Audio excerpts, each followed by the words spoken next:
Bird ఫ్లూపై ఆందోళన చెందాల్సిన అవసరం లేదని మంత్రి అచ్చెన్న స్పష్టం చేశారు. ఉడికించిన చికెన్, గుడ్లు తింటే ప్రమాదం ఏమీ లేదని తేల్చి చెప్పారు. బర్డ్ ఫ్లూ పైన సోషల్ మీడియా, కొన్ని పత్రికల భయాందోళన సృష్టిస్తున్నాయని, అలాంటి వాటిపై చర్యలు తీసుకుంటామని అన్నారు. కర్నూలు జిల్లాలో బాతులు పెంచారు. 12-13 బాతులు పెంచుతుంటే ఒక బాతుకి పాజిటివ్ వచ్చిందంటే ఇమీడియట్గా మా ఆఫీసులకు పంపించి ఆ 12 బాతులు కూడా చంపి పూడ్పించాం. అంత మైన్యూట్గా వెళ్తున్నాం. ఈరోజు ఇంట్లో పెంచుకున్నటువంటి కోళ్ళకు కూడా ఇది రావచ్చు. వాళ్ళకు కూడా రిక్వెస్ట్ చేస్తున్నాం, ఇటువంటి పరిస్థితులు వస్తే తెలియచేయమని చెప్తున్నాం. ఎందుకంటే ఇంటింటికి వెళ్ళి చూడలేము. మా వెటర్నరీ ఆఫీసర్స్ ఉంటారు. మీరు ఇమీడియట్గా తెలియచేస్తే మా వాళ్ళు వచ్చి ఇమీడియట్గా యాక్ట్ చేస్తారు. మైన్యూట్గా కూడా దీన్ని చూసి ఫర్దర్గా ఈ వ్యాధి సోకకుండా, ఈ ఇండస్ట్రీ దెబ్బ అవ్వకుండా ముఖ్యమంత్రి గారు స్పష్టమైన ఆదేశాలు ఇచ్చారు. డిపార్ట్మెంట్ ఆ రకంగా పనిచేస్తున్నాం.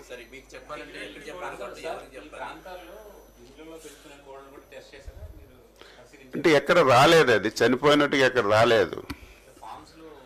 ఫార్మ్స్లో వచ్చింది. ఆ ఏరియా అంటే ఫార్మ్స్కి హౌసెస్కి సంబంధం లేదు, కొద్ది దూర ప్రాంతంలో ఉన్నాయి ఫార్మ్స్ అన్నీ కూడా.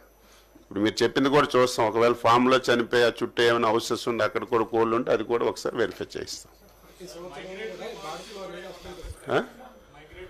అసలు ఇది కూడా ఏదో బర్డ్ నుంచి వస్తుందని చెప్పి కొన్ని దగ్గరలో వచ్చింది. మెడికల్ అండ్ హెల్త్ వాళ్ళు ఇమీడియట్గా ఎక్కడ దాఖలాలు లేవు. అది కూడా వచ్చింది. ఇప్పుడు ఏదో సైబేరియన్ ఇతర దేశాల నుంచి పక్షులు వస్తాయి, అవి ఎక్కడో చిన్న డ్రాప్ పెడితే దానివల్ల వస్తుందంటే ఇమీడియట్గా మెడికల్ అండ్ హెల్త్ డిపార్ట్మెంట్ కూడా అలర్ట్ చేశాం. వాళ్ళు కూడా చేశారు. ఆ దాఖలాలు కూడా ఎక్కడ లేవని వాళ్ళు కూడా స్పష్టంగా చెప్పారు.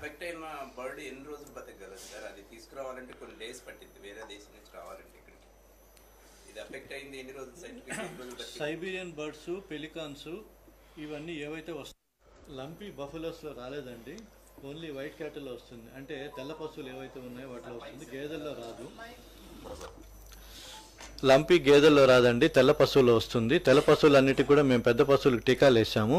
ఇప్పుడు దూడల్లో కొన్ని చోట్ల అంటే 6 నెలల లోపు వయసు ఉన్న దూడల్లో వచ్చే అవకాశం ఉంది. ఎందుకంటే మేము టీకాలు వేసినప్పుడు ఆ దూడలు మరీ చిన్నవి, 3 నెలల లోపు అయితే మేము టీకాలు వేయము తల్లి దగ్గర దూడ పాలు తాగుతున్నప్పుడు. ఈ మధ్య కాలంలో రైతు బూస్టర్ వ్యాక్సిన్ కానీ లేకపోతే లెఫ్ట్ ఓవర్ వ్యాక్సిన్స్ కానీ చేయించుకోవటం లేదని ఇబ్బంది ఉంటే వాటికి సోకే అవకాశం ఉంది. ఎందుకంటే లంపీ అనేది వైరస్, అది కూడా మన మసూచిలాగా ఈగలు, దోమలు, గోమార్లు, పిడుదులు ఇవి ఏవైతే ఒక పశువు నుంచి ఇంకో పశువుకి వెళ్తుంటాయో అలా వ్యాపించేదానికి అవకాశం ఉంటుంది. బట్ పెద్ద పశువుల్లో అయితే టీకాలు వేసాము. ఇప్పుడు కూడా టీకాలు వేయడానికి మేము సిద్ధంగానే ఉన్నాము. లంపీ డిసీజ్కి మీరు పేపర్లో చూసే ఉంటారు. 2 రోజుల క్రితం భారత్ బయోటెక్ వాళ్ళు వ్యాక్సిన్ రిలీజ్ చేస్తున్నారు. ఆ వ్యాక్సిన్ ఇంకా గవర్నమెంట్ అప్రూవల్స్ అయ్యి మా దగ్గరకు వచ్చిన తర్వాత మేము రాష్ట్ర వ్యాప్తంగా ప్రతి తెల్ల పశువుకి లంపీ స్కిన్ డిసీజ్ వేయడానికి సిద్ధంగా ఉన్నాము. ప్రస్తుతానికి ఆల్టర్నేటివ్గా మేము లంపీ స్కిన్కి వ్యాక్సిన్ చేస్తున్నాము. ఎక్కడైనా సరే ఏ రైతైనా నేను టీకాలు వేయించుకుంటానంటే అది తెల్ల పశువైనా, నల్ల పశువైనా, గొర్రెలు, మేకలైనా, ఈవెన్ చివరికి మున్సిపాలిటీ వాళ్ళు వీధి కుక్కలకు మేము వ్యాక్సిన్ వేయండి మేము పట్టుకుంటామంటే పశుసంవర్ధక శాఖ ఎప్పుడు కూడా సిద్ధంగా ఉంటుంది. టీకాలు లేదు అనే ప్రశ్నే లేదు. ప్రతి వ్యాక్సిన్ మా దగ్గర అందుబాటులో ఉంది. రేబీస్ ఉంది, goat pox vaccine used for lumpy skin ఉంది, షీప్ పాక్స్ వ్యాక్సిన్ ఉంది, ఫుట్ అండ్ మౌత్ వ్యాక్సిన్ ఉంది, బ్లూ టంగ్ వ్యాక్సిన్ ఉంది, పీపీఆర్ వ్యాక్సిన్ ఉంది. ప్రతి వ్యాక్సిన్ మా దగ్గర ఉంది. రైతులు ఎవరైనా నేను టీకాలు వేయించుకుంటానని చెప్పి మా పశు వైద్యులు రాకపోతే చెప్పండి.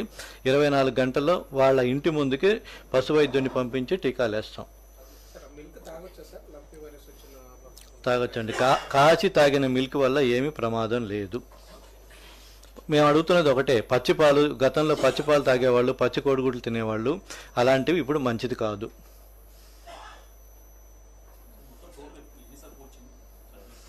సార్ ఇప్పటి వరకు మేము నిన్నటి వరకు 14,000 కోళ్ళని కల్ చేసామండి. 340 కోడిగుడ్లని డిస్కార్డ్ చేసామండి. ఇప్పుడు ఈ రోజున 2 ఫారాల్లో మేజర్గా మేము మొదలు పెట్టాం కాబట్టి 70 + 40 ఇంకొక 110 lakhs ఈరోజు సాయంత్రానికి మేము ఆ రిపోర్టు మళ్ళీ కన్ఫర్మ్ చేస్తాం.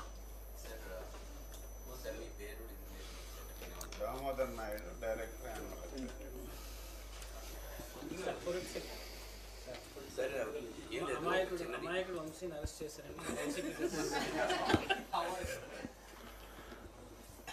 మీరు 2-3 రోజుల నుంచి వార్తలన్నీ చూస్తున్నారు. మీరందరూ సజీవ సాక్షులు. గన్నవరం ఆఫీస్ తగలబెట్టిన దాంట్లో మీరందరూ కూడా చూశారు. అది నేను ఆ రోజు రాష్ట్ర పార్టీ అధ్యక్షుడిగా ఉన్నాను, చాలా బాధపడ్డాను. దేశ చరిత్రలో ఎప్పుడూ ఒక రాజకీయ పార్టీ ఆఫీస్ మీద ఇంకొక రాజకీయ పార్టీ వచ్చి దాడి చేయడం అనేది ఎప్పుడు చూడలేదు. ఆ రోజు అక్కడ పనిచేసినటువంటి కంప్యూటర్ ఆపరేటర్తో కంప్లైంట్ ఇప్పించాం. కంప్లైంట్ తీసుకున్నారు, రిజిస్టర్ చేయలేదు. అక్కడ ఎవరైతే మా కార్యకర్తలు ఉన్నారో వాళ్ళందరికీ అరెస్టులు చేశారు. ఈవెన్ మహిళని కూడా చూడకుండా. కళ్యాణ్ అని చెప్పి మీకు ఐడియా ఉంటుంది. నెలల తరబడి జైల్లో పెట్టారు. మేము వచ్చిన తర్వాత చట్ట ప్రకారం ఆ రోజు ఉన్నటువంటి కంప్లైంట్ మీద కేసు రిజిస్టర్ చేసి ఎవరు అందులో ఇంటర్ఫియర్ అవ్వలేదు, ఏం జరుగుతుందో కూడా అడగలేదు. ఎందుకంటే దానికి సీక్రెసీ ఏం లేదు, వీడియోస్ అన్నీ ఉన్నాయి, సీసీ కెమెరా ఫుటేజ్ అంతా ఉంది. అవన్నీ చూసి కేసు కట్టి పోలీసులు వాళ్ళ పని వాళ్ళు చేస్తున్నారు. 3 రోజుల ముందు నేనే ఆశ్చర్యపోయాను. అసలు కంప్లైంట్ ఇచ్చినటువంటి వ్యక్తి